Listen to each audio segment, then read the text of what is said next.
अध्याय 3 त्याचं 9 ते 17।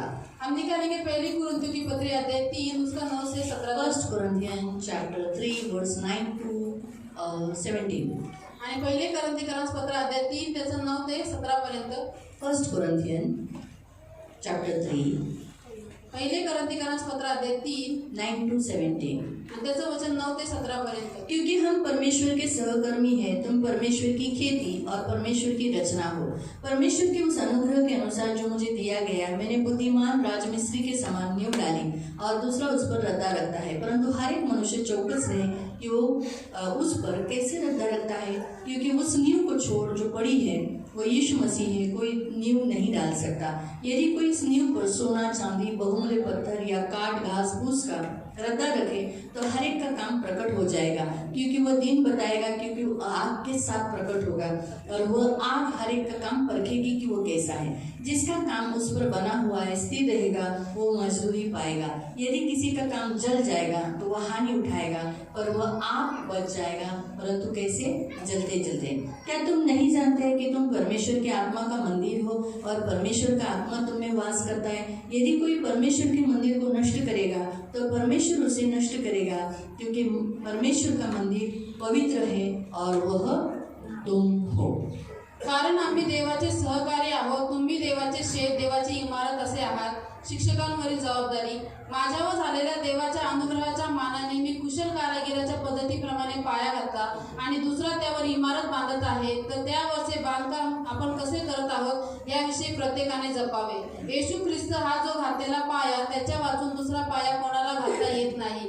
या पायावर कोणी सोने, रुपे, मौल्यवान पाषाण, लाकूड, गवत, पेंडा यांनी बांधतो, तर बांधणाऱ्या प्रत्येकाचे काम उघड होईल। तो दिवस ते उघडकीस आणेल, कारण तो अग्नीसह प्रकट होईल आणि प्रत्येकाचे काम कसे आहे याची परीक्षा या अग्नीनेच होईल। ज्या कोणाचे त्या पायावर बांधलेले काम टिकेल त्याला मजुरी मिळेल, ज्या कोणाचे काम जळून जाईल त्याचा तोटा होईल। तथापि तो स्वतः तारला जाईल, परंतु जणू काय अग्नीतून बाहेर पडल्यासारखा तारला जाईल। तुम्ही देवाचे मंदिर आहात आणि तुमच्यामध्ये देवाचा आत्मा वास करतो, हे तुम्हाला ठाऊक नाही काय? जर कोणी देवाच्या मंदिराचा नाश करतो तर देव त्याचा नाश करेल, कारण देवाचे मंदिर पवित्र आहे आणि तेच तुम्ही आहात। आपण प्रार्थना करू। पवित्र पवित्र करुणामय प्रेमी पिता प्रभू येशूच्या नावाने प्रभू तुझ्या चरणासमोर येतो। पवित्र पिता, वचनाची वेळ तुझ्या हातात देतो। वचनाच्या द्वारे तू आमच्याशी बोलणारा तू आमचा पवित्र देव आहे, त्यामुळे आम्ही वचन लक्षपूर्वक ऐकण्यासाठी सहायता कर, वचन कळण्यासाठी मदत कर प्रभू। ही माझी विनंती, माझी प्रार्थना आहे। आमच्या सगळ्यांची मन उघड आणि पवित्र पिता ह्या सगळ्यांना येशूच्या रक्ताने कव्हर करते। यांचं शरीर, प्राण, आत्मा तुझं रक्त लावते, यांच्या कानाला तुझं रक्त लावते, यांच्या डोळ्याला तुझं रक्त लावते, यांच्या जीवनाला तुझं रक्त लावते। आणि प्रभू पवित्र पिता, कोणती वाईट शक्ती यांच्या जवळ येऊन देऊ नको। आणि छान रीतीने वचन ऐकून स्वतःला प्रभू तुझ्या मंडळीचा एक दगड बनण्यासाठी तू सहायता कर आणि बनून राहण्यासाठी मदत कर। त्यामुळे वचन लक्षपूर्वक ऐकण्यासाठी यांना सहायता कर, येशूच्या नावाने आमेन। Praise the lord, hallelujah. आपण इथे पाहतो, आपण देवाचे लोक आहोत, त्याची इमारत आहोत। और हम यहाँ पर देखते कि हम परमेश्वर लोग ये उसकी इमारत है। चर्चचे जे सदस्य आहेत, म्हणजे तुम्ही मी सगळेजण देवाचे शेत आणि देवाची इमारत आहोत। और कलीसिया के जितने भी सदस्य हैं, यानी आप और मैं लोग, हम परमेश्वर की खेती, परमेश्वर की रचना है। प्रत्येक देवाचं जे मूल आहे ते प्रभूने काय केलंय, त्याच्या जमीन त्याची मशागत करून त्याला एक शेतीसारखं बनवलंय आणि त्याची बाग जी त्याच्या गौरवासाठी, पीक देण्यासाठी डिझाइन तशी तयार पद्धतीत केलेली आहे। और हर एक जो परमेश्वर का बच्चा है, परमेश्वर ने उसको क्या किया है, उसको खेती बनाया है, परमेश्वर की खेती बनाया है, और परमेश्वर ने उसको एक बाग बनाकर उसको रचना के समान तैयार किया की त्या बागेतून काय केलं, बागमध्ये काय करतो, फळं लावतो ना, झाडं लावतो। मग त्या झाडांचं काम काय आहे, फळ देणं ना। आता जर तुमच्याकडे शेती असेल तर तुम्ही शेतीत काय करता,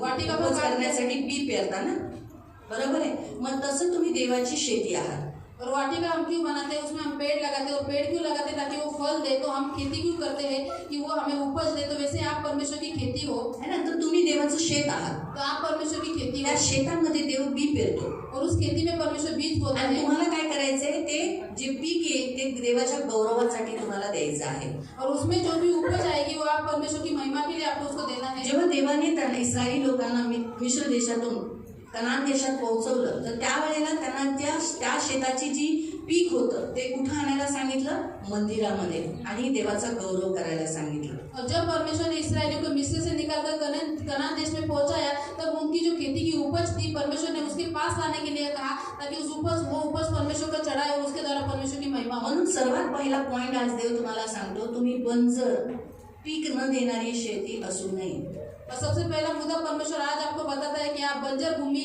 जो परमेश्वर को कोई उपज नहीं देती ऐसी भूमि न बने. वांज शेतीला काही उपाय नसतो, काही किंमत नसते, काही मोल नसतो. और बांझ जो खेती होती है उसको कोई कीमत नहीं होती, उसका कोई मोल नहीं होगा. या जगात वांज ही शेती असते, और इस संसार में बांझ जो खेती है वो भी रहती है, जी काय करते ती शेती देत नाही.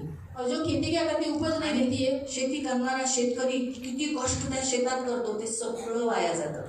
और कितना भी किसान उसमें खेती करता है, उसमें कष्ट करता है, वो सब कुछ व्यर्थ हो जाता है. मग त्याच रीतीने प्रियानो, आज जर तुम्ही वांज अशी शेती झाला देवाची, म्हणजे तुम्ही देवाकडून घेत तर आहात पण तुम्ही पीक नाही देत, तर मग तुम्ही काय आहात? वांज शेती आहात, जे तुम्ही पीक नाही देत. मग त्याचा काहीच उपयोग नाही. तर तुम्हाला असं शेत व्हायचंय की तुम्ही पीक अमाप पीक देणारे देवाच्या गौरवासाठी असे तुम्ही शेती असले पाहिजे. और हम बंजर भूमि न हो, बांझ खेती न हो, जो परमेश्वर से सब कुछ लेती है परंतु परमेश्वर को उसका कोई फायदा नहीं, उसको कोई उपज नहीं देते. हम वैसे न हो, परंतु हम ऐसी खेती हो जो परमेश्वर से सब कुछ सीखती है, परंतु परमेश्वर को जो अमर्याद जो उत्पन्न है देती है. म्हणून तर जेव्हा येशूला भूक लागली तर तो सर्वात पहिला अंजिराच्या वृक्षाला त्याने लांबून पाहिल्यानंतर तो त्याला त्याच्यात फळ शोधायला गेला. जब प्रभु यीशु मसीह को भूख लगी तो उसने दूर से अंजीर का पेड़ देखा और उसके ऊपर फल ढूंढने के लिए वो गया. आणि जेव्हा त्याने शोधलं एकही फळ नाही भेटलं, तर त्याने त्या झाडाला काय दिला?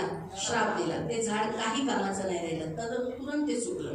और जब उसने उस अंजीर के पेड़ के ऊपर फल ढूंढा, उसे फल न मिला, उसने न पाया, तो उसने अंजीर के पेड़ को श्राप दिया और तुरंत वो पेड़ सूख गया. येशूने एक दृष्टांत सांगितला की दाटच्या बागेमध्ये द्राक्षाच्या मळ्यामध्ये एक अंजिराचं झाड लावलं. और प्रभु यीशु ने एक दृष्टांत बताया कि एक दाख की बारी थी और उसमें एक अंजीर का पेड़ लगाया था. आता द्राक्षाच्या मळ्यात कोण अंजिराचं झाड लावतं का? और दाख की बारी में कोई अंजीर का पेड़ लगाता है तो क्या? दृष्टांत काय आहे की द्राक्षाचा मळा म्हणजे देवाचं राज्य आणि अंजिराचं झाड तुम्ही आणि मी. और वो दृष्टांत क्या है कि जो दाख की बारी है वो परमेश्वर का राज्य है और अंजीर का पेड़ जो है वो आप और मैं हूँ. बिलकुल मॅचिंग होत नाही. आपण देवाच्या योग्यतेचं नाही, लायकीचं नाही, तरी पण देवाने आपल्याला द्राक्षाच्या मळ्यात घेतलं योग्यता नसताना. और वहाँ पे कोई मैचिंग नहीं होता है, कोई हमें योग्यता नहीं, फिर भी परमेश्वर ने हमें दाख की बारी में ले लिया है ना. तर मग देव त्याच्यात लगातार 3 वर्षापासून काय करत होता? फळ शोधत होता. और परमेश्वर उसमें लगातार 3 साल से फल ढूंढ रहा था. 3 वर्षापासून त्याला खत पाणी देण्यात आलं, और 3 साल से उसको खत पानी दिया गया, त्याचं रक्षण करण्यात आलं, उसकी सुरक्षा की पण गई, तरी तो फळ देत नव्हता. फिर भी वो फल नहीं दे रहा म्हणून था. त्याने माळीला म्हणजे येशूला सांगितलं ते कापून टाक, कशाला पाहिजे हे झाड, त्याच्या जागी दुसरं झाड लावलं तर फळ तरी दे. इसलिए उस बाग की जो माली था उसको परमेश्वर ने कहा क्यों चाहिए हमें ये पेड़, इसको काट दे और इसके जगह पे दूसरा लाया तो फल लगाया तो फल तो देगा. आपला येशू कनवाळू आहे ना, परंतु हमारा प्रभु यीशु बहुत दयालु है. तो बोला थांब मी त्या एक वर्ष अजून दे, 2-3 वर्ष अजून दे, मी थोडंसं अजून खत पाणी टाकतो. और प्रभु यीशु ने कहा कि 1-2 साल और रुक, मैं उसको और खत पानी त्याला देता काय हूं. लागलेला कीड बीड तो काढतो, उसको जो कीड़ा लगा वो निकाल देता हूँ, म्हणजे तो फळ देईल. फिर वो फल देगा. नाही फळ दिलं अगर नहीं दिया फल मग त्याला उपटून टाक, तो फिर उसे उखाड़ के फेंक दे, मी काढून टाकतो. हम उसे निकाल देंगे. म्हणजे याचा अर्थ आहे देवालाही अशी शेती हवी आहे ज्याच्यात फळ देणारं पाहिजे. और इसका अर्थ यह है कि परमेश्वर को भी ऐसी खेती चाहिए जो उसको उपज दे, उसको फल दे. सर्वात पहिला पॉइंट देव आज तुम्हाला मला हे शिकवतो, आज सियोन मंडळीला, आपण देवाची शेती आहोत. मग आपल्याला देव या शेतीमध्ये एव्हरी संडे प्रत्येक रविवारी प्रत्येक हाऊस चर्चमध्ये प्रत्येक सभेमध्ये देव बी पेरतो. बी म्हणजे त्याचं वचन पेरतो. बरोबर आहे. तुम्ही बिना वचन ऐकता जाता का? जेव्हा तुम्ही सभेला येता वचन ऐकता, उपासाला येतं वचन ऐकता, बरोबर आहे. मग ते तुम्ही देवाचं वचन ऐकलं, मग त्यानुसार तुम्हाला काय दिलं पाहिजे? तुम्ही देवाला पीक दिलं पाहिजे. इसलिए पहला मुद्दा परमेश्वर आज आपको और मुझे सिखाता है कि हम सब परमेश्वर की खेती है और परमेश्वर हर संडे को हर हाउस चर्च में उसके ऊपर बीज बोता है. बीज ये परमेश्वर का वचन है, तो आप बीज लेते हो तो इसलिए हमें क्या करना है? उसको उपज देना है, उसको फल देना है ना. तर मग तुम्ही काय बी, आता जसं देव तुमच्यामध्ये अंजिराचं बी पेरलंय, तर मग तुम्ही काय देणार? और जैसे अभी आपके अंदर अंजीर का बीज बोया गया तो आपको कौन सा फल आना चाहिए? आंबा पेरलाय तर यदि आम बोए है तो है ना, मग तुम्ही काटे ऊंट कटारी द्याल का? आम बोया तो आप काटे और ऊंट कटारे दोगे क्या? नाही ना. जे पेरले तेच दिलं पाहिजे. मग जसं तुम्हाला जे वचन तुम्ही ऐकता तसंच तुम्ही केलं पाहिजे. और जो बोया है उसी के अनुसार फल देना चाहिए. तो जो वचन आप सुनते हैं उसी के अनुसार आप करना चाहिए. मग तुम्ही जे ऐकता की मूर्तीपूजा, मग और आप वचन सुनते हो कि मूर्ति पूजा नहीं करना है, तो आप मूर्ति पूजा नहीं काटे करना तुम्ही चाहिए। उगवले, मूर्ती पूजा केली तर म्हणजे तुम्ही बॅनरमध्ये तुमचे फोटो किंवा ते का दांडिया खेळायला तुम्ही गेला किंवा काय काय गोष्टी केला तर काय होतंय, तुम्ही दुसऱ्यांना काट्यासारखे चुकताय, देवाचं पण नाव खराब होतंय. और यदि आप वचन अच्छा बीज लेके अगर आप कांटे उगाते हो, तो आपके बैनर में फोटो है, मूर्ति के डांडिया के लिए आप जाते हो, तो आप परमेश्वर के लिए कांटे उगाते हो, लोगों को भी कांटे चुभाते हो है ना? आणि देवाचं नाव खराब होतं ना. और परमेश्वर की नाम की निंदा होती इस कारण। म्हणून तुम्ही जे देव तुमच्या राज्यामध्ये, तुमच्या या शेतीमध्ये, त्याच्या राज्यामध्ये तुमच्या या शेती, त्याचीही तुम्ही शेती आहात, तुमच्यात तो बी पेरत आहे, वचन पेरत आहे, तसंच करा. त्याच्यात तुमच्या मनामध्ये काही वेगळं नाही आलं पाहिजे. म्हणून देवाने तुम्हाला त्याची इमारत बोलला आहे. और इसीलिए आप जो परमेश्वर के राज्य में उसकी खेती हो, तो उसके अनुसार आपके उसके वचन के अनुसार आपके जीवन में आपके अंदर जो बीज बोया जाता है उसी के अनुसार हमें करना है, हमें चलना है. हमारे मन में कोई दूसरी गलत बातें नहीं आनी चाहिए. इसलिए परमेश्वर कहता है कि तुम मेरी रचना हो, है ना? तुम्ही देवाची इमारत आहात. आप परमेश्वर की रचना हो. आपला देव येशू ख्रिस्त जो आहे तो राजमिस्त्री आहे. और हमारा प्रभु यीशु मसीह ये राजमिस्त्री है. मिस्त्रीचं काम काय आहे? और मिस्त्री का काम क्या है? बांधकाम करणं, और घर बांधना, है ना? तर देव बांधकाम करतो, येशू बांधकाम करतो. और प्रभु यीशु मसीह घर को बनाता त्याने है, मंडळी बांधली. और उसने कलीसिया को ती बनाया. मंडळी कसली? ह्या दगडाची मंडळी नाही बांधली, उसने सिर्फ पत्थर की कलीसिया नहीं बनाई, नाही, परंतु कोणती मंडळी? आपण जे जिवंत माणसं आहोत, आपण दगड आहोत, भोंगे आहोत, इटा आहोत. आपल्याला पकडून जोडून जोडून जोडून जोडून त्याने काय केली आहे? इमारत केली आहे. और हम जो जीवित मनुष्य हैं, हम जो परमेश्वर के राज्य में पत्थर है, ईंट है, हमको पकड़ पकड़ के जोड़ जोड़ के उसने ये रचना, ये बिल्डिंग का काम किया है. आपल्याला सगळ्यांना जोडून, हम सभी को जोड़कर, त्याने आपल्याला जोडून, जेव्हा आपण एकत्रित होतो, जेव्हा आपण सगळे मिळतो, आपण सगळे मिळून एकत्रित होतो, तेव्हा तिथं मंडळी म्हटली जाते, तिथं देवाची इमारत म्हटली जाते. और जब हम एकत्रित मिलते हैं, इकट्ठा होते हैं, तब वहाँ पे परमेश्वर की कलीसिया कहा जाता है. परमेश्वर की जो रचना है, जो इमारत है, वो कहा जाता है. माहिती म्हणजे म्हणून ख्रिश्चन लोक काय करतात? प्रभूची इमारत आहे. इसलिए मसीह लोग परमेश्वर की इमारत है. प्रत्येक देवाचं मूल देवाची शेती आहे. हर एक परमेश्वर का जो बच्चा है, जो संतान है, वो परमेश्वर की खेती है. प्रत्येक ख्रिश्चन तो देवाचा काय आहे? बनून मिळून जेव्हा एकत्रित होतो त्यावेळेला तो देवाची इमारत बनतो. और हर एक मसीह, और जब सब मसीह मिल जाते हैं, तो परमेश्वर की इमारत उसकी रचना बन जाती है. फरक कळाला तुम्हाला? अभी आपको फर्क मालूम हुआ? शेत कुणाला म्हणालाय? खेती किसको कहा है? आता बघा, तुमच्या नावावर शेत आहे, अभी देखो, आपके नाम पे खेती है, आपल्या प्रेम भाऊच्या नावावर शेती आहे, और सोचो प्रेम भाई के नाम पे खेती है. बरोबर आहे? करेक्ट आहे. म्हणजे तर हा प्रथम काय म्हणेल? तो प्रथम क्या कहेगा? माझ्याकडे शेती आहे. मेरे पास खेती है. बरोबर? माझ्याकडे शेती आहे. तो म्हणेल का माझ्या वडिलांकडे शेती आहे? और ऐसा कहेगा कि मेरे पिताजी के पास खेती है. तो काय म्हणेल? आमच्याकडे शेती आहे. वो क्या कहेगा? हमारे पास खेती है, माझ्याकडे शेती आहे. मेरे पास खेती है. तसंच हे एक वारसा हक्क आहे. और वो एक वारिस है. तसंच प्रियांनो, आज आपण देवाचं मूल झालेलं आहोत, म्हणजे देवाचा अधिकार आहे आपल्यावर आणि आपण देवाची शेती आहोत. और उसी रीति से प्रिय, हम जो परमेश्वर के बच्चे बन चुके, उसके संतान बन चुके, तो उसका अधिकार हम पर है, इसीलिए हम उसकी खेती है. तसंच जे ख्रिश्चन जे इथे एकत्रित होतात और जैसे मसीह लोग यहाँ पर इकट्ठा होते हैं, त्यावेळेला ती इमारत बनते. तब वो इमारत बन जाती जसं है. आज ह्या दगडाची इमारत, ह्या सिमेंट, पाणी, ईट, है ना, बऱ्याच गोष्टी केलेल्या आहेत ना, त्या करून जेव्हा ही बिल्डिंग बांधली तेव्हा जाऊन ही इमारत झाली ना, बिल्डिंग बांधली गेली ना, बरोबर आहे. मग तसंच जेव्हा आपण इकडे एकत्रित होतो ना, त्यावेळेला ख्रिस्ताची इमारत होते. और जब हम पत्थर, ईंट और सीमेंट रेती उसको सब इकट्ठा करके जब एक इमारत बांधते हैं, तो वैसे ही जब हम इकट्ठा होते हैं, तो हम परमेश्वर की इमारत बन जाते हैं. वाचूया इफिसीकरांचं पत्र अध्याय 2 त्याचे 19 ते 22. हम पढ़ेंगे इफिसियों की पत्री अध्याय 2 उसका वचन 19 से लेके 22 तक. Ephesians chapter 2 verse 19 to 22. म्हणून आपण एकत्रित होणं फार गरजेचं आहे प्रियानं. कारण इथे लिहिले, जेव्हा आपण सियोन चर्चेचे सगळे सदस्य आहोत, जेव्हा आपण एकत्रित होतो त्यावेळेला देवाची मंडळी म्हणजे इमारत आज झाली. तर ह्यावरून तुम्ही आतापासून परके व उपरे नाही. हा, आतापासून मी तुम्हाला काय सांगितलं? इफिसीकरांचं पत्र अध्याय 2 त्याचे 19 पासून 19 से. ज्या आता तुम्ही इथे येता, बरोबर, तर तुम्ही कोण नाहीये? पुन्हाच. तर ह्यावरून तुम्ही आतापासून परके, आतापासून तुम्ही परके नाही, तुम्ही परदेशी नाही, परके म्हणजे तुम्ही देवाच्या राज्यातले आहात, देवाच्या राज्यातले बाहेर नाही. देवाचं राज्य इथे आहे आणि कुठे आहे? स्वर्ग आहे. मग आता तुम्ही काय आहात? स्वर्गाचे नागरिकत्व आहे, तुमच्याकडे अधिकार आहे. मग आता तुम्ही परके आहात का देवासाठी? मग तुम्ही कोण आहात? स्वदेशी.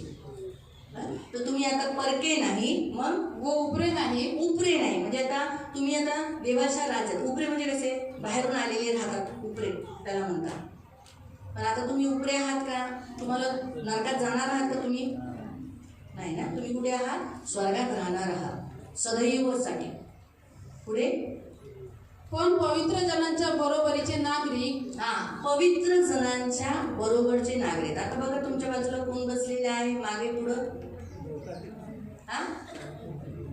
बघितलं? जरा बघा एकमेकांकडे,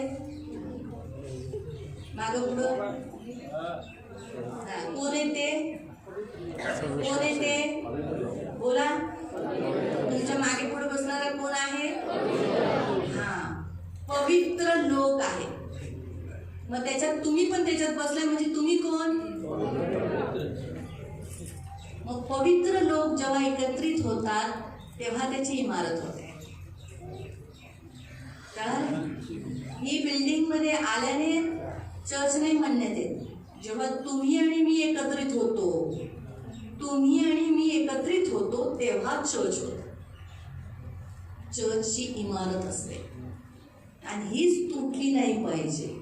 ह्यालाच देव बांधतो, म्हणून देव आपल्याला इथं घेऊन येतो. हे तर बांधले, हे कुणीही तोडेल. बुलडोझरला तुटून जाईल, ते भूकंपाला तुटून जाईल. पण आपण एकमेकांपासून तुटले जाऊ का? वेगळे होऊ का? देवापासून कोण आपल्याला वेगळं करेल का? सांगा, मला सांगा. आज हिच्याबरोबर माझं जर खुटफुट झालं थोडं वेळ, पण थोड्या वेळाने पुन्हा म्हणजे सॉरी मी रागात उठून गेलो, सॉरी. ती म्हणजे ओके ओके दीदी सॉरी, तिला माफ केलं. ठीक आहे, झालं. पुन्हा पुन्हा बांधलं गेलो ना. मग तोडू शकतो का? आज आपल्याला कोण वेगळं तोडू शकतं का? नाही ना. हेच देवाचं म्हणणं आहे. पुढे पवित्र जनांच्या बरोबरीचे नागरिक व देवाच्या घरचे आहात. तुम्ही कोण आहात? तुम्ही कोण आहात? पण इथे येणं तर कळलं तुम्हाला किती फायद्याचं आहे. जर तुम्ही चर्चमध्ये येत नाही तर तुम्ही देवाच्या घरचे. जर तुम्ही चर्चला येतात तर तुम्ही कुणाचे आहात? जोराने देवाच्या. कळलं? मग देवाचं घर कुठे आहे? कुठं आहे? मग कुठे तुम्ही जाल? मग आता कळालं इथं येणं का गरजेचं आहे.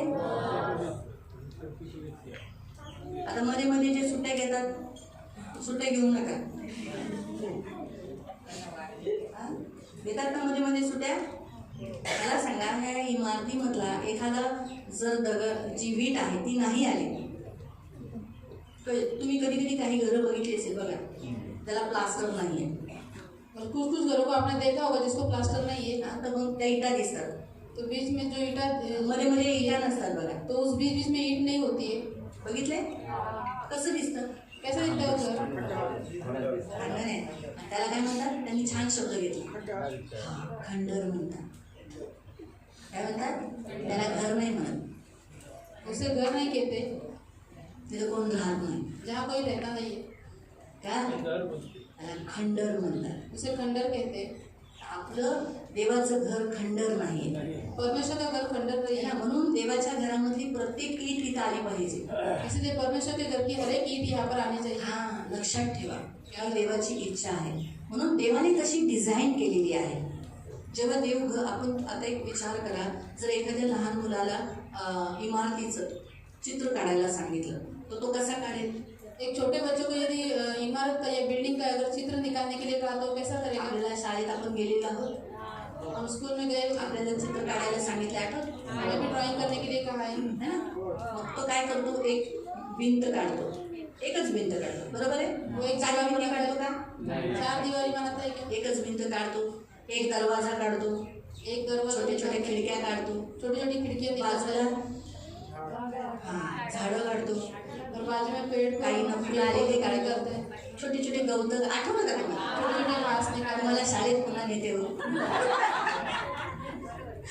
रंगीबेरंगी आणि घराला एकदम छान कलर देतो. काही काही मुलं आहे ना खूप छान कलर देतात, कुछ कुछ बच्चे बहुत अच्छा कलरिंग करते हैं. खूप छान.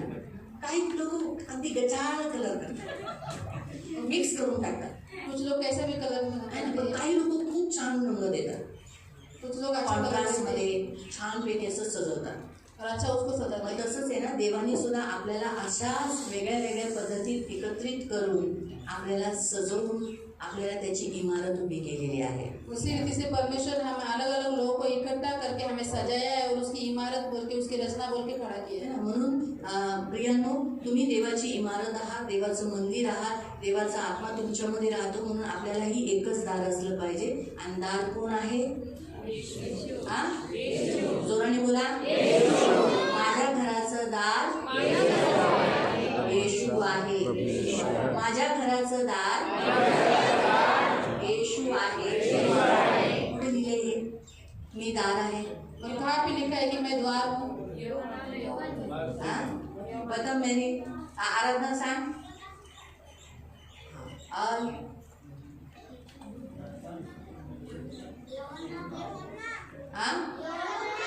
यहुन्ना में कहा है, और यूहन्ना रचित सुसमाचार में कहा है, यहुन्ना मध्ये लिहिलेलं आहे, मी दार आहे. आणि जो कोणी या दारातून प्रवेश करतो, बाहेर येतो, तो माझा आहे. बरोबर?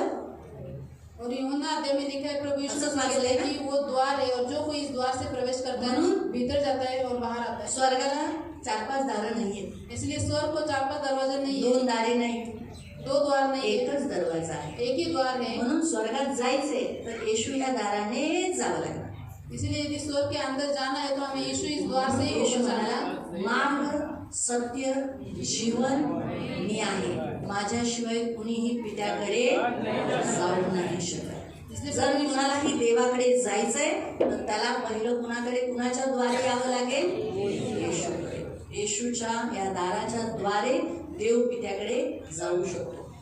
म्हणून ह्या इमारतीमध्ये एकच दार आहे, तो आहे प्रभू येशू. आणि तो उघडं ठेवलं पाहिजे. हा दरवाजा जो आहे, तुम्ही आणि मी प्रभू येशूसाठी उघडा ठेवला पाहिजे. और आप और मैं प्रभु यीशु मसीह के लिए द्वार खुला रखना चाहिए. हा, कधीही देव आपल्यामध्ये असला पाहिजे. आणि येशूने या दरवाजाच्या द्वारे आपल्या मित्रांना, आपल्या कुटुंबाला कधीही आत घेतलं पाहिजे आणि त्यांना मदत केली पाहिजे देवाच्या राज्यासाठी. इसीलिए कभी भी प्रभु के लिए अपना दरवाजा खुला रखो और प्रभु ने उस दरवाजे के द्वारा उसके मित्र को, उसके लोगों को अंदर लेना चाहिए, उनको सहायता करना चाहिए. म्हणून तुम्ही ह्या दरवाजाच्या द्वारे काय केलं पाहिजे? तुमच्या हृदयामध्ये सतत देवाशी भेट केली पाहिजे. देव तुम्हाला भेटायला आला पाहिजे शास्त्र वचनाच्या द्वारे.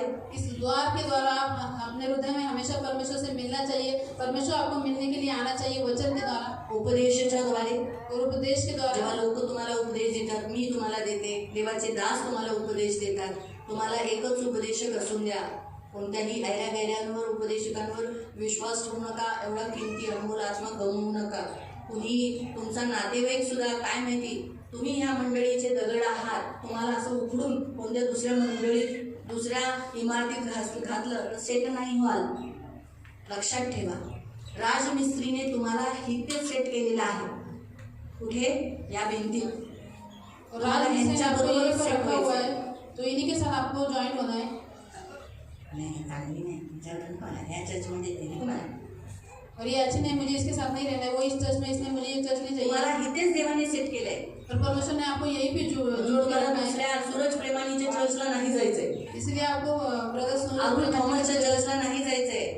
तिकडचे तुम्ही इमारतीचे दगड नाहीयेत. क्योंकि वहाँ की आप मिट्टी, वहाँ के आप पत्थर नहीं होगा. तुम्हाला मी वचन देते, पेत्राच्या पुस्तकात लिहिले, तुम्ही देवाच्या इमारतीचे दगड आहात. वाचूया. पत्रस की पत्री में लिखा हुआ है कि आप परमेश्वर की कलीसिया के पत्थर है. पहिला पत्रस अध्याय 2. पुन्हा आपण जो इफ्सिकरांचं राहिलेलं आहे ते वाचायचं आहे, म्हणून तिथे काहीतरी ठेवा. पहिला पत्रस अध्याय 2 त्याचं 4 आणि 5. पहिला पत्रस अध्याय 2 उसका वचन 4 और 5. माणसांनी नाकारलेला तरी देवाच्या दृष्टीने निवडलेला व मूल्यवान असा जो जिवंत धोंडा त्याच्या जवळ येत असता. हा, जिवंत धोंडा कोण आहे?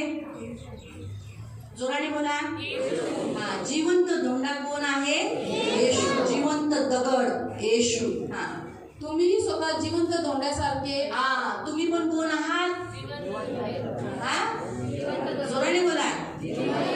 जिवंत धोंडा म्हणजे जिवंत दगड. तुम्ही जिवंत आहात ना? कसं काय माहिती तुम्ही जिवंत आहे? कैसे मालूम आप जिंदा है? अन्य जाती पण तर बोलतात ना. कसं माहिती तुम्ही जिवंत आहात? और कैसे मालूम कि आप जीवित हो? तुम्ही जिवंत देवाला ओळखता. पहिला पॉइंट खरंच आहे. दुसरं, विश्वास ठेवलाय. तिसरं, तुम्ही बप्तिस्मा घेतलाय. तुम्ही पापासाठी मेलाय आणि तुम्ही जिवंत झालाय. बरोबर आहे. येशूने तुम्हाला जिवंत केलंय म्हणून तुम्ही जिवंत धोंडा आहात. म्हणून तुम्हाला जेव्हा हे दगड मिळतात ना, जिवंत दगड, तेव्हा जिवंत देवाची मंडळी होते. प्रभु यीशु ने आपको जीवित किया, इसलिए आप जीवित पत्थर हो। और जब जब आपको ये जीवित पत्थर मिलते हैं, सब मिलकर परमेश्वर की कलीसिया बन जाती है। कारण तुम्ही जेव्हा जिवंत धोंडे सगळे मिळतात, दगड जमा होतात, तेव्हा जाऊन मंडळी बनते, येशूची इमारत बनते, सियोन चर्च बनतं. जेव्हा तुम्ही येता तेव्हा सियोन चर्च होतं. जेव्हा तुम्ही येता तेव्हा सियोन चर्चचे सदस्य जे आहेत, जे तुम्ही सर्व सियोन चर्चचे सदस्य जेव्हा इकडे एकत्रित होतात, तेव्हा सियोन चर्च मंडळी उभी राहिली, येशूचं शरीर उभं राहिलं. माहिती पडलं? आता या शरीरामधले सगळे अवयव आहेत, सगळे पार्ट्स आहेत. बरोबर आहे. पण एखादी करंगळी बाजूला असेल तर मग अपंग बनलं जातो ना. मग जेव्हा आपण एकत्रित होतो त्यावेळेला देवाचं पूर्ण शरीर आज इकडे एकत्रित झालेलं आहे. देवाचं ख्रिस्ताचं शरीर बनलेलं आहे. मालूम पडलं? आता वाचूया ते पुन्हा त्या अध्यायामध्ये. तर तुम्ही जे दार आहात, येशू जो दार आहे उपदेशासाठी आणि देव जे तुम्हाला शिकवत आहे त्याच्यासाठी तुमचा दरवाजा उघडा ठेवा. देवाला तुमचा दरवाजा असा ठोकायची गरज पडली नाही पाहिजे. परमेश्वर को आपका दरवाजा से खटखटाने की जरूरत नहीं पड़नी चाहिए. पण जेव्हा तुम्हाला हे पण माहिती असलं पाहिजे की कधी दरवाजा बंद करायचा. शैतानासाठी तुमचा हा जो दरवाजा आहे बंद केला पाहिजे. और आपको मालूम होना चाहिए कि द्वार कब बंद करना है, कब खोलना है. इसलिए शैतान को आने के लिए आप ये द्वार बंद कर देना चाहिए. तुम्ही जेव्हा घर बांधता, घराच्या बाजूला बघा चित्र काढतो तेव्हा मुलगा दरवाजा काढतो, दरवाजाच्या बाजूला एक खिडकी काढतो. बघितलंय ना चित्र? आपण दरवाजा काढतो, एक भिंत काढतो, त्याच्यात दरवाजाच्या बाजूला एक खिडकी काढतो. काही काही लोक उंचावर टाकतात, काही जण खाली. तर ती जी खिडकी आहे ती खिडकी का? कारण त्याच्यातून पाहता येईल. और जो हम खिड़की बनाते हैं क्यों? क्योंकि उसमें से हम देख सकते हैं ना. तर दोन खिडक्या म्हणजे दोन डोळे, जिथून आपण शेजाऱ्यांना एकमेकांना पाहू शकतो, त्या एकमेकांना बघू शकतो. म्हणून आपण आपलं लाईफ आहे ना एकमेकांपासून पारदर्शकता ठेवली पाहिजे. लपवा छपवा छपवी नाही. और इसीलिए दो खिड़कियों के द्वारा, मतलब दो आंखों के द्वारा हम एक दूसरे को देख सकते हैं, जैसे हम पड़ोसियों को देखते हैं. इसलिए हमारे जीवन में एक दूसरे के साथ पारदर्शकता होनी चाहिए. छुपा हुआ जीवन नहीं होना चाहिए, परंतु एक दूसरे के सामने खुला जीवन होना चाहिए. आपलं नको बाबा हिला नको सांगायला, आपल्या घरातलं प्रॉब्लेम अगो बाबा हिला नको बोलायला. लपवा लपवीची आपली ही कामं नाही असली पाहिजे. और इसको नहीं बताना हमारे घर की समस्या, तो ये फायदा उठाएगी, इसलिए इसे छुपाओ. तो ऐसा छुपाने वाला जीवन हमारा नहीं होना चाहिए. आत्मिक रीतीने खिडकी ख्रिस्ताचा प्रकाश आहे. और आत्मिक रीति से खिड़की जो है वो परमेश्वर का समजण्याचा प्रकाश है. तुमच्यामध्ये उत्तम मार्ग आहे. और आपके अंदर चमकने का उत्तम मार्ग है. खिडकीच्या द्वारे योग्य तापमान आतमध्ये येतं. और खिड़की के द्वारा जो योग्य हवा है, जो तापमान है, वो अंदर आता है. बाजूची खिडकी म्हणजे आपला आत्मा, स्वतःचा आत्मा आहे. और जो बाजू की खिड़की वो हमारा खुद का आत्मा है. मी म्हटलं ना, दरवाजाच्या बाजूला जी खिडकी असते तो आपला स्वतःचा आत्मा. आपल्या आतमध्ये एक आत्मा आहे, आपला आत्मा. माझा आत्मा माझ्या आत आहे. और मैंने जैसे कहा था कि द्वार के बाजू में खिड़की होती है, तो वो खिड़की मेरा आत्मा है, हमारा खुद का आत्मा है. म्हणून आपण कधी पण स्वतःच्या आत्म्याला पण परखलं पाहिजे. और हमेशा हम खुद के आत्मा को परखना चाहिए की मी बरोबर आहे का, कि माझं मैं लाईफ सही बरोबर हूँ, आहे का. मेरा जीवन सही है क्या. म्हणून देवाने नोहाला जे जहाज बनवायला सांगितलं, इसलिए परमेश्वर ने जो नोहा को जहाज बनाने के लिए नोहाने बनाया, आपल्या मर्जीने नाही, ते यहोवाने डिझाईन केलेलं. और नोहा ने अपनी इच्छा से अपनी मर्जी के अनुसार जहाज नहीं बनाया, परंतु परमेश्वर के कहने के अनुसार उसने बनाया. त्याला एकच दरवाजा होता उसको एक ही द्वार था. आणि जगाच्या समस्येपासून दूर ठेवण्यासाठी देवाने त्याला वरती छत दिलेलं. म्हणून आपल्यावरती हमेशा चर्चची कवरिंग असावी, कारण जगाच्या समस्या तुमच्यापासून लांब राहतात. और इसलिए संसार की समस्याओं से दूर रहने के लिए परमेश्वर ने उसको छत दिया था. इसलिए हमारे जीवन में भी हमेशा कलीसिया का छत हमारे ऊपर रहना चाहिए, तो संसार की समस्या आपसे दूर रहती है. म्हणून तारणाचे शिरस्त्राण हा एक शस्त्र देवाने दिलेला आहे. इसलिए उद्धार का जो टोप है, ये जो शस्त्र परमेश्वर ने हमें दिया है. नोहाच्या वरती सर्वात टॉपवर एक खिडकी होती. और नोहा के जहाज में सबसे ऊंचे पे एक खिड़की थी त्याच्याद्वारे आतमध्ये प्रकाश येत होता, और उस खिड़की के द्वारा अंदर प्रकाश आ रहा था, पण त्या खिडकीच्या द्वारे तो स्वर्गाकडे पाहू शकत होता. लेकिन उस खिड़की के द्वारा वो स्वर्ग की ओर देख सकता था. म्हणून तशाच रीतीने प्रियानो, आज देवाचं वचन सांगतं तुमच्या जीवनातलं प्रत्येक घर, तुमच्या प्रत्येक जीवनातली प्रत्येक लाईफ तुम्ही काय केलं पाहिजे, देवासाठी तुम्ही स्वतःला दिलं पाहिजे. इसलिए परमेश्वर का वचन आज हमसे कहता है कि हम हर एक जन ने जो हमारा घर है, जो हमारा जीवन है, वो परमेश्वर को देना चाहिए. पुढचं वाचूया, इफ्सिकरांचं वाचूया, त्याच्या पुढचं. प्रेषित व संदेश या पायावर तुम्ही रचले आहात. तुम्हाला जे रचलं आहे तो कुणाच्या द्वारे रचलंय? प्रेषित आणि संदेश त्यांच्याद्वारे. तुम्हाला मंडळीमध्ये आल्यानंतर मंडळीने प्रेषित कोण आहे? प्रेषित कोण आहे? और प्रेरित कौन है? ज्यांनी चर्च स्थापलं, जिन्होंने चर्च स्थापित किया. ज्यांच्याद्वारे चर्च स्थापना केली त्याला प्रेषित म्हणतात. जिनके द्वारा चर्च इस्टॅब्लिश किया गया उनको प्रेरित कहते हैं. संदेशता ज्याने भविष्यवाणी केली, ज्यांनी तुम्हाला सुसमाचार सांगितला, भविष्यवाणी केली, और भविष्यवक्ता जिसने आपको सुसमाचार सुनाया और भविष्यवाणी किया, त्या लोकांच्या द्वारे, त्यांच्याद्वारे तुम्ही काय केलेले आहात? जिवंत धोंडे झाले आहात आणि जिवंत देवाची मंडळी झालेले आहात. और उन लोगों के द्वारा आप जीवित पत्थर बने हो और जीवित परमेश्वर की कलीसिया बने हो. स्वतः ख्रिस्त यीशु मुख्य कौन शिला है? यीशु हा कौन शिला है? यीशु ये सब कलीसिया का सबसे पहला पत्थर है जिसके द्वारा पत्थर फिर आगे आगे ऐसे करके क्या हुए, कलीसिया बनते गए. काय झालं तिकडे? इसलिए प्रभु यीशु मसीह ये मुख्य पत्थर है और जिसमें उसके बाद में फिर पतरस और आगे फिर ऐसी कलीसिया बनती गई है ना. तो हम ये देखते हैं इस कलीसिया का, हर कलीसिया का नींव कौन है? आणि म्हणून यीशु आपण मसीह. प्रत्येक मंडळीचा पाया कोण आहे? प्रभु यीशु. इसलिए कलीसिया में यीशु के सिवाय कोई दूसरा नहीं होना चाहिए. म्हणून मंडळीमध्ये प्रभु यीशु शिवाय दुसरा कोणी नसला पाहिजे. कलीसिया में, चर्च में यीशु के सिवाय किसी और का प्रचार नहीं होना चाहिए. आणि मंडळीमध्ये चर्चमध्ये प्रभु ख्रिस्त शिवाय अजून दुसरा कोणाचा प्रचार नाही झाला किसी पाहिजे. और के बारे में ज्यादा तारीफ नहीं करनी चाहिए. आणि कोणा दुसऱ्याबद्दल जास्त स्तुती नाही केली पाहिजे. तो किसी और के ऊपर आधार स्तंभ, पाया क्या करता है, नींव क्या करता है, जो बिल्डिंग होती है उसे संभालता है. आणि म्हणून कोणा दुसऱ्याला आधारस्तंभ नाही घ्यायचा. पाया काय नीव क्या करती है की जी इमारत असते त्याला तो सांभाळतो, है ना. बराबर है, बराबर है. हर घर का एक नींव होता है आणि प्रत्येक घराचा एक पाया असतो. और वो नींव क्या करती है, पूरे जो ऊपर घर बनाया है उसको संभालती है. आणि तो पाया काय करतो, वरती जेवढं घर बनवलं आहे ते सगळं सांभाळतो. तो ऐसे जब हम यहाँ इकट्ठे होते हुए यीशु हमें संभालता है. आणि त्याच वेळेस जसे आपण इथे एकत्रित होतो त्यावेळेस प्रभू यीशु आपल्याला तो जब आप सांभाळतो. यहाँ आते हो यीशु आपको संभालता है, ज्यावेळेस तुम्ही इथे येता तर प्रभू यीशु तुम्हाला सांभाळतो, आपका ख्याल करता है, तुमची काळजी घेतो, आपको देखभाल करता है. आणि तुमची काळजी घेतो. इसीलिए कोई दूसरा नींव नहीं डाल सकते. आणि म्हणून कुठलाही दुसरा पाया नाही घालू शकत. आगे त्याच्यामध्ये संबंध इमारत जोडून रचली असता. हम सबको जोड़ कर, एक दूसरे से जोड़ कर क्या किया है, प्रभु ने इमारत बांधी है. 13 पर्यंत वाचलं. 22 वाचलं. संबंध इमारत जोडून रचली असता प्रभूच्या ठाई वाढत पवित्र मंदिर होते. हम सब जाकर एक दूसरे से जुड़े रहेंगे तब हम परमेश्वर का पवित्र मंदिर बन जाते. अब हम पढ़ेंगे इफिसियों की पुस्तक अध्याय 4 उसका 11 से 13. एफिशियंस चैप्टर 4 वर्स 11 to 13. आणि त्यानेच कोणी प्रेषित, कोणी संदेष्टे, कोणी सुवार्थी, कोणी पाळक व शिक्षक असे नेमून दिले. प्रभु ने कलीसिया में प्रेरित, पास्टर, भविष्यवक्ता ऐसे चर्च के कुछ लोगों को चुना ताकि उन आधार स्तंभों के द्वारा आप सब क्या हो जाए, संभाले जाए, भटकाने में नहीं आए, फंसने नहीं पाए. आमीन. सगळे जय यीशु बोला. जय यीशु बोला. हालेलुया. हालेलुया. आपको यहाँ इसलिए लाया गया ताकि आप भटकाने में नहीं आए.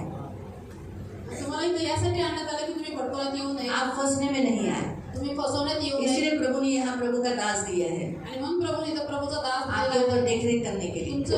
तुमच्यावरती देखरेख आप लोग कभी कभी बोलते हैं दीदी क्या होती है, दीदी क्यों हमको पूछती है, दीदी क्यों हम एक ही संडे नहीं आए, दीदी क्यों पूछी. तुम्हाला असं वाटतं की दीदी कोण आम्हाला विचारणार, आम्ही एकच रविवार नाही आलो, मग त्या कशाला आम्हाला विचारतात. क्यों पूछती हो, आणि त्या काय उसको कौन विचारतात, दिया अधिकार. त्यांना अधिकार कोणी दिलाय. आपने नहीं दिया लेकिन प्रभु ने दिया. आणि तुम्ही तर अधिकार नाही दिला पण तू प्रभूने दिलेला आहे. तो सारी कलीसिया में जो जिन्हें प्रभु ने चुना है उनके अंडर आपको रहकर आप इमारत बनना है. आणि ज्या सर्व मंडळांवरती देवाने ज्यांना निवडलेलं आहे त्यांच्या आधीन राहून तुम्हाला इमारत बनायची आहे. ते यासाठी की त्यांनी पवित्र जनांना सेवेच्या कार्याकरता व ख्रिस्ताच्या शरीराची रचना पूर्णतेस नेण्याकरता सिद्ध करावे. हाँ, देवाच्या पुत्रावरील विश्वासाच्या व तत्संबंधी परिपूर्ण ज्ञानाच्या एकत्वाप्रत प्रौढ मनुष्यपणाप्रत ख्रिस्ताची पूर्णता प्राप्त होईल अशा वृद्धीच्या मर्यादेप्रत आपण सर्व येऊन पोहोचू तोपर्यंत दिले. आमीन. परमेश्वर ने कलीसिया में पास्टर्स, प्रेरित और सारे भविष्यवक्ताएं, सुसमाचार प्रचारक, सेवक इसलिए दिए गए हैं ताकि आपकी उन्नति कर सके, आपकी बढ़ती हो सके. क्योंकि कलीसिया बोला तो उन्नति होनी चाहिए. आणि मंडळी म्हणतात त्याची वाढ झाली पाहिजे है ना. ना, बच्चा है तो मैरी इतनी छोटी सी तो छोटी सी नहीं रहेगी, वो बड़ी भी हो जाएगी. आणि जर बालक आहे, मूल लहान आहे, समजा मॅरी एवढी लहान आहे तर तो ती उसे एवढी नाही राहत. बड़ी होना जरूरी है. जैसे यहाँ लिखा प्रौढ़ बनना जरूरी है, तो वैसे आप भी मसीह में बलवान होना, प्रभु में बढ़ना जरूरी है, आपकी उन्नति होना जरूरी है. आणि जसं आपण बघितलं की प्रौढ मनुष्य बनला पाहिजे, तर तसं तुमचं ख्रिस्तामध्ये वाढणं, तुमची वाढ होणं फार गरजेचं आहे. है ना, तो इसीलिए प्रियो, प्रभु के वचन के अनुसार आप प्रभु की इमारत हो. आणि मन प्रियानं देवाच्या वचनानुसार तुम्ही प्रभूची इमारत आहात. इसीलिए आपको यहाँ चर्च में आना जरूरी है. आणि म्हणून तुम्हाला इथं मंडईमध्ये येणं फार गरजेचं आहे. पहला पॉइंट प्रभु ने आपको सिखाया, तर पहिला मुद्दा देवाने आप तुम्हाला प्रभु की शिकवला. खेती हो, तुम्ही देवाची शेती आहात. आपको पीक देना है, उपज देना है. तर तुम्हाला देवाला उत्पन्न फळ द्यायचं देणं आहे, आहे. फळ द्यायचे आहे. दूसरा, आप इमारत हो, दुसरं तुम्ही इमारत आहात, जिंदा पत्थर हो. जिवंत धोंडा आहात. इसीलिए आपको यहाँ एकत्रित होकर प्रभु की कलीसिया बनना है, सियोन चर्च बनना है. आणि म्हणून तुम्हाला इथे एकत्रित होऊन देवाची मंडळी बनायचं आहे, आप सिंहासन किसी बनायचं आहे. सियोन चर्च के हो, आप किसी अन्य चर्च में ज्वाइन नहीं हो सकते हो. आणि तुम्ही सियोन मंडळीचे आहात, म्हणून दुसऱ्या मंडळीमध्ये तुम्ही जॉईन नाही होऊ शकत. ये बात हमेशा याद रखो. हे नेहमी लक्षात ठेवा. तीसरा पॉइंट परमेश्वर आपको ये सिखाता है, आपका काम, चाल चलन. आणि तिसरा मुद्दा देव तुम्हाला शिकवतो, तुमचं काम म्हणजे तुमचे चालचलन, तुमची हाँ, वागणूक. आपका चाल चलन परमेश्वर के सामने अच्छा होना चाहिए. आपके काम से पहचाना जाएगा कि आप कैसे हो, मसीह के हो या मसीह के नहीं हो. आणि तुमचं वागणं, तुमचं चालचलन देवाच्या समोर योग्य असली पाहिजे. तुमच्या कामाच्या द्वारे ओळखलं जाईल की तुम्ही ख्रिस्ताचे आहात का नाही. क्योंकि यहाँ लिखा है हर एक का काम किससे परखा जाएगा, आग से परखा जाएगा. कारण की इथं लिहिलं आहे प्रत्येकाच्या कामाची परीक्षा अग्नीने होईल. तो आप कैसे जीवन जीते हो उसके ऊपर आपका काम वो नियुक्त होता है. आणि तुम्ही कसं जीवन जगता याच्यावरती तुमचं काम 14वें वचन में लिखा है उसके अनुसार आपको मजदूरी मिलेगा. 14व्या वचनानुसार लिहिलेलं आहे की तुम्हाला मजुरी भेटेल. इसलिए अच्छा चाल चलन चलो, आणि म्हणून आपलं जीवन मसीह की चांगलं चाल ठेवा. अच्छी चलो, आणि ख्रिस्ताची चांगली चाल चालवा. मसीह का चाल चलन अच्छा रखो, आणि ख्रिस्ताचं जे चालचलन आहे, वागणूक आहे ती चांगली एक ठेवा. दूसरे के साथ फेथफुल रहो, आणि एकमेकांसोबत विश्वास खुले ठेवून रहो. राहा. आणि पास्टर के साथ भी खुले रहो, आणि छुपा छुपी मत करो, आणि पास्टरांसमोर पण उभारलेले राहा. लपले छपले जीवन जगू नका. प्रकट करो.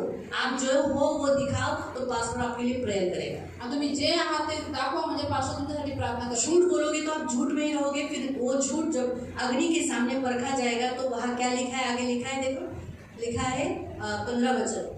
ज्या कोणाचे काम जळून जाईल त्याचा तोटा होईल, तथापि तो स्वतः तारला जाईल, हाँ, वो बच तो जाएगा लेकिन उसको कुछ नहीं मिलेगा स्वर्ग में. परंतु जणू काय अग्नीतून बाहेर पडल्यासारखा तारला जाईल. जब अगर सोचो एक घर में आग लगी है, आता विचार करा, एका घरामध्ये आग लागलेली जल आहे, गया है ते घर पूर्ण जळालं और आहे. पूरा तोड़ करके वो बाहर तो निकला है, आणि तो पूर्ण तोडफोड करून तो बाहेर पण निघालाय. तो बाहर आके क्या क्या करेगा वो. आणि तसं जळलेला माणूस बाहेर येऊन काय करेल.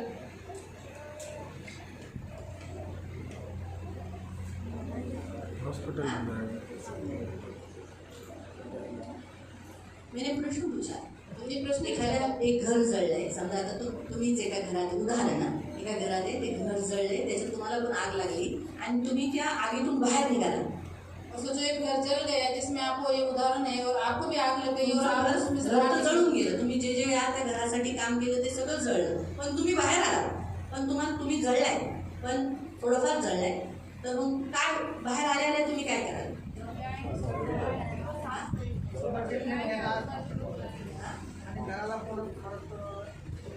नाही, पण बाहेर आल्या ना तुरंत. हा तुम्हाला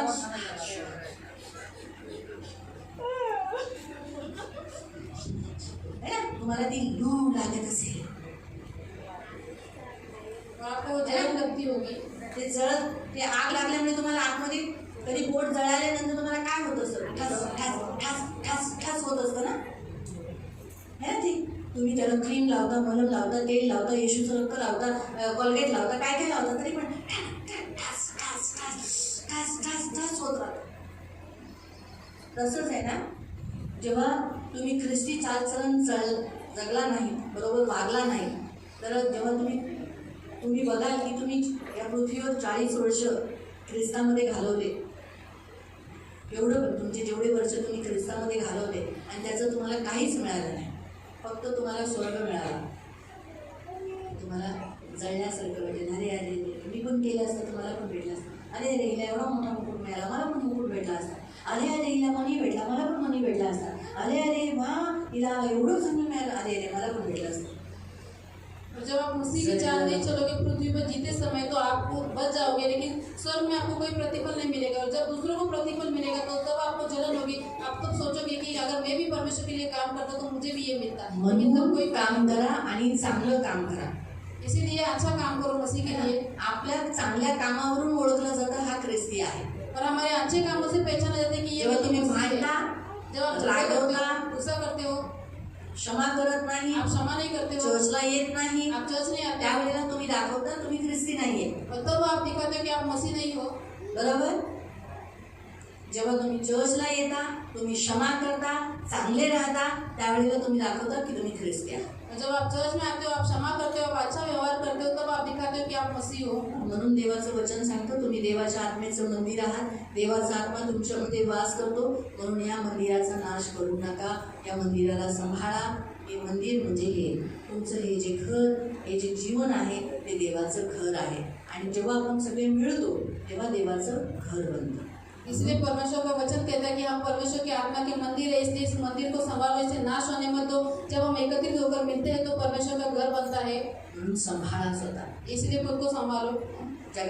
जगामध्ये समरूप होऊ नका, और संसार के सदृश न बनो. स्वतःला वाचवा. खुद को बचाओ. या मंडळीच्या आधीन राहून मंडळीमध्ये वाढा. इस कलीसिया के आधीन रह के कलीसिया में बढ़ते जाओ. प्रभूमध्ये स्थिर राहा, प्रभु में स्थिर रहो, नाश होऊन देऊ नका, और अपना नाश होने मत दो, स्वतःचा बचाव करा. और खुद का आत्मा बचाओ. जग प्राप्त केलं आणि स्वतःला गमावलं तर काय फायदा, पूरे संसार को प्राप्त किया, यदि खुद का आत्मा गवाए तो क्या फायदा. बरोबर. सगळं गमावलं, लोक मिळाली, समाज मिळाला, माणूस मिळाला, पण स्वतःचा जीव गमावला, काय फायदा. और आपने सब कुछ कमाया, मनुष्य मिले, आपको धन मिला, सब कुछ मिला, संसार मिला, लेकिन खुद को खोया तो आपको क्या लाभ है. स्वतःला गमावलं, सगळं काही तुमच्याकडे. और अगर आपने खुद को स्वतःला वाचवा, खुद को स्वतःचा बचाओ, जीव सांभाळा खुद का प्राण संभालो, आणि स्वतः ख्रिस्तामध्ये राहा.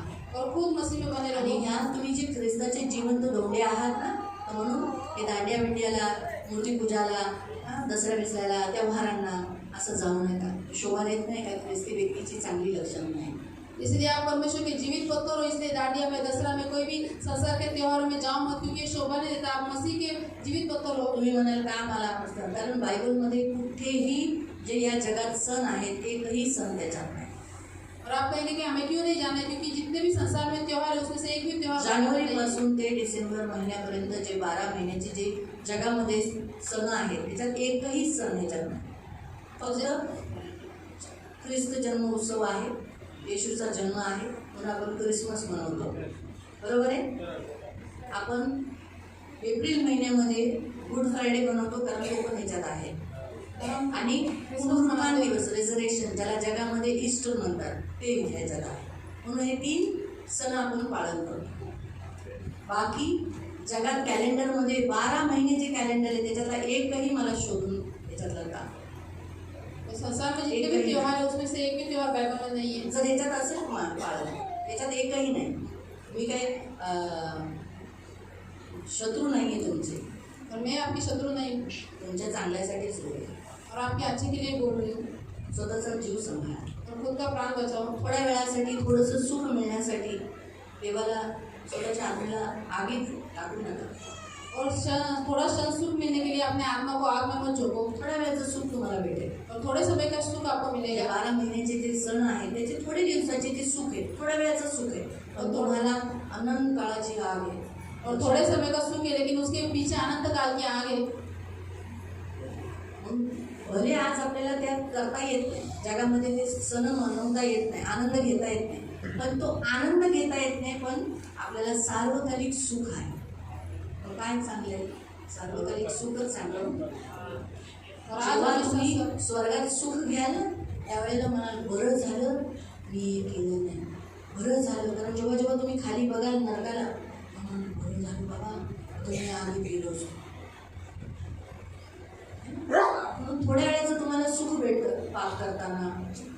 पण लक्षात ठेवा, खूप अनंत काळाचं नरक आहे, त्याच्यात पडू नका. और पाप में थोड़ा सा सुख आपको मिलता है, लेकिन याद रखो नरक अनंत काल का है, इसलिए उसमें गिरो मत.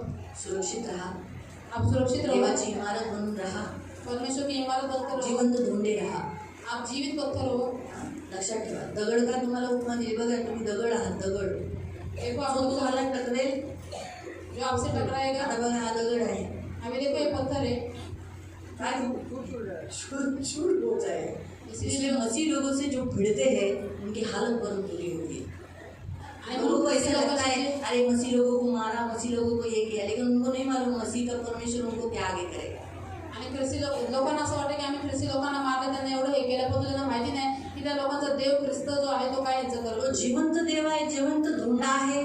तो कोणावर पडला तर तो दबलाच जाईल, चेना मेना होऊन जाईल. वो जीवित पत्थर है, वो जीवित परमेश्वर है, वो किसी पे यदि गिर जाएगा तो उसका पूरा चुरा चुरा कर देगा. तर देवाला हलक्यात घेऊ नका. म्हणून तुम्ही जिवंत धोंडे आहात, मेलेले धोंडे होऊ नका. जिवंत इसलिए धोंडे परमेश्वर बनून को राहा. हल्के में मत लो, आप जीवित पत्थरों पर तुम्ही इमारत आहात देवाची. आप परमेश्वर की इमारत हो. म्हणून मंडळी देत राहा, इसलिए कलीसिया में आते रहो, देवाचे बनून राहा. परमेश्वर के बने रहो. जर तुम्ही ती इमारतीमध्ये एखादा ईट येत नाही, एखादा धोंडा येत नाही, तर देव त्या ठिकाणी दुसरा सेट करेल. देव कधी त्याची जागा खाली ठेवत नाही. तिथं कुणाला बसले, पुन्हा दुसऱ्याला तिथं बसवेल. यदि कलीसिया में कोई आता नहीं है, कोई ईंट आती नहीं, तो परमेश्वर जगह खाली नहीं रखता, पर तो उस ईंट की जगह दूसरी ईंट करके भर देता है. मी जर समजा आज अहंकाराने किंवा घमंडाने किंवा पापामध्ये मी एक अशी ईट म्हणून बाहेर पडली, तर तुम्हाला काय वाटतं? मी जागा खाली राहील, देव या जागेला भरून काढेल. लक्षात ठेवा, देव आपली जागा कधी खाली ठेवत नाही. देव काय म्हणाला, माझं घर खाली आहे, जा रस्त्यातून उचलून आणलं त्यांना. कुठून घेऊन ये, पण माझं घर भरून द्या. परमेश्वर जगह कभी खाली नहीं रखता है. परमेश्वर ने देखा मंडप खाली है तो बोला रास्ते में से लोगों को लेके आ और भर दो मंडप. तो त्याला माहीत आहे, तो त्याचं घर कधी खाली ठेवत. और परमेश्वर को मालूम है उसका घर कभी खाली नहीं रहता है. आपण त्या इमारतीचे धोंडे आहोत, आपल्याला त्या इमारतीतच राहायचंय. और हम उस कलीसिया के पत्थर है, उस इमारत के पत्थर तुम्ही ही हमें उसमें सियोनचे रहना है. दगड आहात, तो आप सियोन कलीसिया के ही पत्थर है, बनून राहा, इसलिए बने रहो आणि जिवंत राहा. और जिंदा रहो. सियोन मंडळीच्या अधीनतेत राहा, और सियोन कलीसिया के अधीन रहो जुळून राहा. और जुड़ के रहो. तर देव तुम्हाला ही सियोन मंडळी एक दिवस तुमच्या जेव्हा न्यायाच्या वेळेला म्हणेल की हा सियोन मंडळीचा आहे. और यही कलीसिया के द्वारा जब आपका न्याय होगा स्वर्ग में, तब कलीसिया कहेगी कि हाँ ये कलीसिया सियोन कलीसिया का है. समजा अपूर्व देवाच्या समोर आला, अभी सोचो अपूर्व परमेश्वर के सामने गया, तर त्यावेळेला त्याच्या न्यायाच्या वेळेला जेव्हा त्याचं पुस्तक उघडलं जाईल, और उसके न्याय के समय जब उसका पुस्तक खोला जाएगा, नाव आहे अपूर्व जाधव, नाम सियोन मंडळीचा आहे असं म्हणून घोषणा केली जाईल. और अपूर्व जादव ये नाम है और वो सियोन कलीसिया का सदस्य है, कारण देव घोषित किया जाएगा. कुणाला ओळखतो? मंडळीला. क्योंकि परमेश्वर किसे पहचानता है? कलीसिया को. जो मंडळी देतो त्यालाच ओळखतो, जो मंडळीत नाही त्याला देव ओळखत नाही. जो कलीसिया में आते हैं परमेश्वर उन्हीं को पहचानता है, जो कलीसिया में नहीं आते परमेश्वर उन्हें नहीं पहचानता है. हालेलुया. देव तुम्हाला आशीर्वाद देईल. प्रभु आपको आशीष दे. पीक द्या देवाला आणि इमारत बनवून देवासाठी बनवून राहा. और परमेश्वर की इमारत बन के उसके लिए खड़े रहो. प्रार्थना करू. पवित्र पवित्र करुणामय प्रेमी पिता प्रभू, हे तुझे शेत आहे प्रभू, आणि तुझी इच्छा आहे की या शेतांनी खूप अमाप पीक द्यावं. म्हणून प्रभू हे चांगले फलदायी असे पीक देणारी प्रभू भूमी बनण्यासाठी, शेत बनण्यासाठी सहायता कर. आणि माझ्या तारणाऱ्या गोड पवित्र पिता, तू यांना इमारत म्हणून उभं केलं आहे. नियुक्त प्रभू पायात तू टाकलेला आहे ख्रिस्ताचा, त्याच्यावर तू यांना उभं केलं आहेस, त्यांना तू रचना केलेली आहेस. तर पवित्र पिता, हे सदैव सियोन मंडळीचे बनून राहण्यासाठी मदत कर. फसवणारे भटक्या लोकांपासून यांचं रक्षण कर. कधी अहंकार येऊन जगात फसून देऊ नको, नाना प्रकारच्या पापांमध्ये फसून देऊ नको. तुझे बनून राहण्यासाठी सहायता कर. ख्रिस्तावर भरोसा ठेवू, आत्म्यात बलवान होण्यासाठी या सगळ्यांना तू सहायता कर. येशू तुझं रक्त लावते, शबा दिवसाचा सर्व आशीर्वाद त्यांच्यावर घोषित करते. येशूच्या रक्ताने शुद्ध करते, पवित्र करते, यांना आशीर्वादित करते आणि तुझ्या राज्यामध्ये यांची उन्नती होण्यासाठी प्रार्थना. हे लहान बालकच राहू नये, पण जसे जसे ते प्रभू मंडळीमध्ये येत राहते, तर प्रभू पुढे वाढण्यासाठी, प्रौढ बनण्यासाठी सहायता कर. ही माझी विनंती, माझी प्रार्थना. रक्षा कर, दया कर. यांचं जीवन पारदर्शिका राहण्यासाठी सहायता कर. एकमेकांसाठी या सगळ्यांना येशूच्या रक्ताने कव्हर करते, यांना आशीर्वादित कर. सर्व आदर मान महिमा तुला देते प्रभू. तुझ्या कृपेमध्ये सुरक्षित राहण्यासाठी प्रार्थना करतो. आणि माझ्या जिवंत तारका प्रभू आज हे तुझ्या मंडळीमध्ये येतात, त्यांना शांतीचा अनुभव होतो, तुझ्या वचनाचा अनुभव होतो, त्यांना प्रभू देवाच्या लोकांचा अनुभव होतो, तुझा मुख्य उद्देश काय त्याचा अनुभव होतो, स्तुतीचा अनुभव होतो आणि क्रूस उचलण्याचा अनुभव होतो. सगळ्यांना आशीर्वाद तुझी कृपा दया येशूच्या नावात. आमेन.